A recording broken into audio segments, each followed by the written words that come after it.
ভাইয়া ভাইয়া এই ব্যাংকটা আমার লাগবে। আরে তামিম, তুমি রাস্তার দোকান থেকে কেন কিনবা? তোমাকে আমি মার্কেট থেকে কিনে দিব। এই যে বাবা, এই ব্যাংকগুলা কত করে? ভাইয়া এই ব্যাংকগুলা 20 টাকা করে।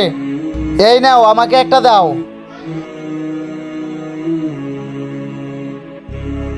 এই বাচ্চা, তুমি আমাকে ভাঙ্গা ব্যাংক দিছো কেন? ভাইয়া আমি তো আপনাকে ভালো ব্যাংকই দিলাম। আরে তোমার ব্যাংক তুমি রাখো আর আমার টাকাগুলা ফিরিয়ে দাও। আজকে দেখবো শয়তানকে হারিয়ে কে কে আল্লাহকে ভালোবাসে। যারা আল্লাহকে ভালোবাসে তারা ভিডিওতে লাইক দিয়ে চ্যানেলটি সাবস্ক্রাইব করে দাও। আর শয়তানকে ভালোবেসে থাকলে ভিডিওতে লাইক সাবস্ক্রাইব কিছুই করতে হবে না। আর আজকের এই ভিডিওটাকে কোন দেশ থেকে দেখছো তাও অবশ্যই কমেন্ট বক্সে লিখে যাও। ওনাকে ভালো ব্যাংক দিয়েছি আর উনি আমাকে ভাঙ্গা ব্যাংক দিল। হ্যাঁ, হে আল্লাহ, এই রমজানের রোজা রেখে আর পারতাছি না, তুমি সাহায্য করো আমাকে প্লিজ। আল্লাহ সাহায্য করো, সাহায্য করো। আর বন্ধুরা, আপনারাও এইরকম অসহায় বাচ্চা পেলে এইভাবেই সাহায্য করবেন, এতে আপনার ইহকাল ও পরকাল দুটোটাই কল্যাণ হবে।